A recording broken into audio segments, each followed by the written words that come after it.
Terima kasih Anda kembali bersama kami di Kompas Malam. Saudara, calon presiden nomor urut 2 Prabowo Subianto dan calon presiden nomor urut 1 Anies Baswedan memuji Megawati Soekarno Putri soal pujian yang dikaitkan dengan sinyal kemungkinan berkoalisi di putaran kedua. Ketua DPP PDI Perjuangan sekaligus putri dari Megawati, Puan Maharani, mengakui ada komunikasi formal dan informal dengan paslon Anies Muhaimin. Sejauh ini, bagaimana strategi masing-masing capres? Siapkan 1 atau 2 putaran pemilu? Lengkapnya dalam ulasan Istana bersama jurnalis Kompas TV Friska Clarissa.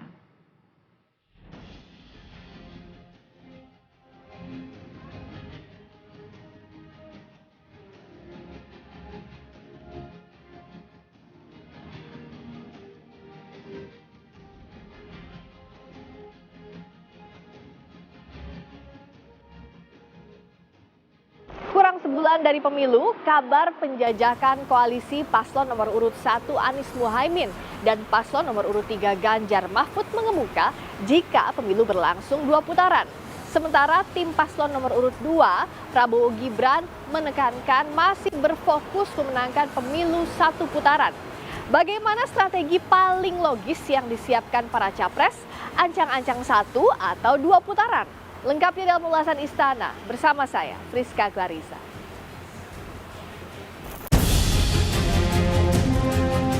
Kode strategi antisipasi 1 atau 2 putaran di Pilpres 2024 mulai tampak dari masing-masing kubu. Calon Presiden nomor urut 2, Prabowo Subianto, memuji Ketua Umum PDI Perjuangan Megawati Soekarno Putri. Prabowo sebut kepemimpinan Megawati sebagai Presiden kelima RI berjasa banyak untuk bangsa. Semua presiden sebelumnya meletakkan landasan, semua berjasa, harus diakui. Saya juga terus terang saja, saya mengakui Ibu Megawati pun berjasa, pun berbuat yang banyak. Ujar Prabowo dalam dialog dengan Kadin beberapa waktu lalu. Sebelumnya calon presiden nomor urut 1 Anies Rashid Baswedan juga memuji Ketua Umum PDIP Megawati Soekarno Putri. Anies mengatakan Ketua Umum PDI Perjuangan Megawati Soekarno Putri berani dan konsisten menjaga demokrasi dan konstitusi. Dan Ibu Mega itu penjaga demokrasi yang konsisten, yang berani. Jadi beliau tidak ingin ada pelanggaran-pelanggaran atas konstitusi, walaupun itu mungkin menguntungkan bagi partainya. Jadi ketika dulu ada gagasan 3 periode, kan kalau 3 periode itu artinya PDIP bertambah. Tapi beliau mengatakan tidak, kita taat pada konstitusi. Karenanya ketika kemarin berulang tahun saya sampaikan ucapan selamat dan teruslah menjadi penjaga tonggak demokrasi kita. Jadi saya sampaikan rasa hormat pada sikap konsisten untuk menjaga demokrasi itu berada dalam realnya yang benar. Merespons isu kedekatan pasangan calon nomor urut 1 Anies Muhaimin dengan PDI Perjuangan menghadapi putaran kedua Pilpres, Ketua DPP PDIP Puan Maharani mengatakan pihaknya telah menjalin komunikasi formal maupun informal dengan Anies Baswedan Muhaimin Iskandar. Informal dan formal kami lakukan bagaimana nantinya setelah 14 Februari itu ya membangun bangsa itu harus bersama-sama, nggak mungkin sendirian.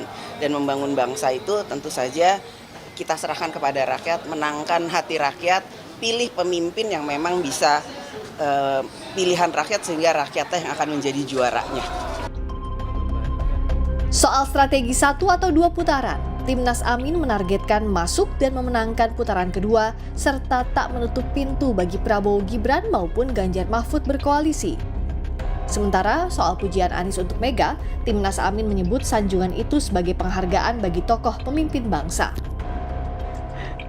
Kami rendah hati, sebagaimana Kapten mengatakan target kami 35%, setara dengan 57 juta.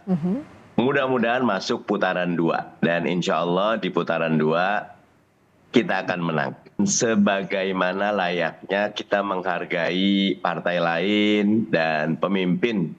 Kan Bu Mega presiden kelima kita dan PDIP punya track record yang baik. Buat saya, pujian itu baik bagi siapapun. Kami ingin pemilu luber jurdil itu tercapai. Kebetulan 03 ngajak sama-sama ngawasin. Ayo kita bareng awasin. Kalau 02 ngajak juga buat saya, ayo kita awasin bareng gitu loh. Soal kemungkinan koalisi jika pemilu berlangsung 2 putaran, tim kampanye nasional Prabowo Gibran belum banyak berandai-andai. Paslon nomor urut 02 itu masih berfokus untuk memenangkan Pilpres dengan target 1 putaran pada 14 Februari 2024. Menurut berbagai survei, bahwa pasangan kami yang paling mendekati kepada sekali putaran. Tapi tentu bagi kami ini kan masih harus terus diperjuangkan. Dan kami masih terus ikhtiar dengan upaya-upaya yang terukur, sistematis, di dalam memastikan masyarakat agar kita bisa mencapai target sekali seputaran di dalam Pilpres 2024 nanti. Bahwa masih ada undecided, tapi tentu dari undecided tersebut kita bisa identifikasi ya kecenderungan mereka akan memilih kepada siapa. Sementara tim pemenangan nasional Ganjar Mahfud menyinggung pemilu demokratis dan berharap tak ada sandiwara. TPN Ganjar Mahfud menyebut kemungkinan paling logis pemilu berjalan 2 putaran dan menunggu kejutan politik yang bisa saja terjadi. Kasihan lihat rakyat, ini pemilu yang apa ya, bingung rakyat sekarang ini gitu, mana yang benar gitu ya. Ini benar-benar pemilu sebenarnya atau sedang sandiwara ini? Apakah benar-benar ini pemilu yang demokratis atau pemilu yang lebih parah dari Orde Baru kan? Kita lagi bingung, Mbak. Tapi kalau ditanya 1 putaran atau 2 putaran, orang waras ya pasti bilang 2 putaran. Ini. Tapi untuk semangat, oke lah, kita harus bilang 2 putaran, namanya juga semangat gitu. Karena realita politiknya bahwa 01, 02 itu memang berada di atas ya 01 dan 03. Ya, kalaupun nanti misalnya tiba-tiba terjadi eksodus kan kita tidak tahu ada tikungan apa di depan. Misalnya ada blunder yang luar biasa dari 02, kan bisa saja yang 01, 03 masuk. Ya kalau sudah begitu kan kita tinggal ngopi-ngopi aja. Pengamat politik menilai, sejauh ini peluang terbesar pemilu berlangsung 2 putaran karena belum ada paslon yang elektabilitasnya mendominasi lebih dari 50% responden. Meskipun demikian, dinamika masih sangat terbuka terjadi kurang dari sebulan jelang pemilu.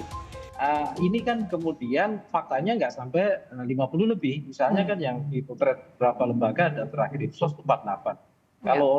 Kalau melihat Ipsos kan definisinya bisa sampai 58, misalnya begitu. Nah, tetapi kan nggak sampai ke sana. Jadi peluang 2 putaran itu juga besar dengan kondisi seperti itu, gitu. Nah, itu dinamika itu masih sangat terbuka dan belum ada kita lihat ya hal-hal atau momentum yang punya daya magnetik yang luar biasa dari para capres-cawapres ini yang bisa menarik segmen pemilih dari berbagai level itu, termasuk pemilih muda. Jika pemilu berlangsung 2 putaran, masing-masing koalisi harus mencari kawan paling potensial untuk meraup suara terbanyak di tengah ketatnya persaingan elektoral. 14 Februari jadi momentum paling menentukan Pilpres akan berlangsung 1 atau 2 putaran. Yang jelas berapapun jumlah putarannya, para penyelenggara pemilu, peserta, dan negara harus bisa memastikan pesta demokrasi berlangsung secara jujur dan adil. Priska Clarissa, Wandiansen, Kompas TV, Jakarta.